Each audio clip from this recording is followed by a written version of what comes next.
Hello, I'm Natalya Johnson, and I'm a beekeeper. I'm a resident for 20 years in Greenwich, and I have been doing beekeeping for 10 years on my backyard. It is really rewarding hobby, and I truly enjoy it. And today there's my partner, your assistant, Carol. your little bee worker here, and my name is Carol Scott. I'm a board member here at the GBC, and I've been keeping bees for over 20 years, and I find it is rewarding. Not only do you get honey, but you get your plants pollinated, sometimes a little bit too much, as our apple tree split because it had too many apples on it. But we find it's a nice hobby to share with other people. And Carol and I want to invite you this Saturday at Greenwich Botanical Center for a great workshop that we'll be hosting and talk about how to set up a hive on your own backyard and how to manage it. And especially at this time of the year, you would learn what you need to buy and how to use it. It's going to be Beekeeping 101, to be able to set up what you need to do during the various seasons. This is, you might think, the downtime, but this is the time where you get all your equipment ready and you order your bees, and you won't get stung in the process. It is a great hobby, and that you might enjoy not just yourself and all your family, and bring your children too. We recommend to do that.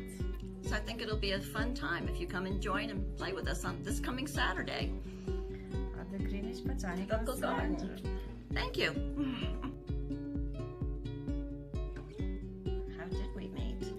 We met here at Greenwich Botanical Center, I think. Yes, we right? definitely met here, and I think it was through the bees. So you pick up new friendships while you're doing bees. And during the summertime, you also had that meeting of other local beekeepers that we just traded ideas with each other. Yes, So it was kind of a continual yes, workshop, That's right. exchange. That's what I was trying to do. I was gathering my local beekeepers at my backyard and share my ideas and see how they work with their beehives on their yards. And you have some pretty cool equipment. Well, I love equipment. That helps to maintain them. I think the importance of working with bees is you're kind of doing the community a favor because of the pollination aspect of it. Bees can travel a few miles in order to get pollination. They send the scouts out the first thing in the morning, and when they come back, they do what is known as the wagtail dance, which gives, it's kind of like a bee's version of twerking, and they give the longitude and latitude of where it's at that day. So you will have them all of a sudden all swarm on, let's say, your holly plant because it's blooming right now, and it might be little tiny insignificant flowers, but it's the world to them, and you'll hear buzzing maybe for 2 or 3 days on that plant, and they bring everything back to the hive, anxiously waiting for someone to take their bounty off of them so they can go back out again, because that's their job as the foragers. Well, the importance of honey, it has many aspects to it. It's super beneficial to human bodies. It could reduce allergy in the springtime, which I highly recommend to people. For many people, start doing that.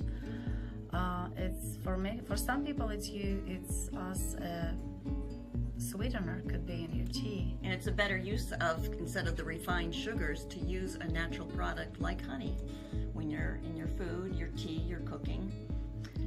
But however, there's other products that bees produce, as pollen, propolis, royal jelly, that people use in cosmetics and food industry.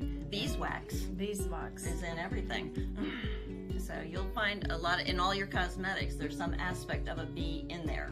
So besides the pollination aspect of what the bees can do, you're using their products in a lot of your daily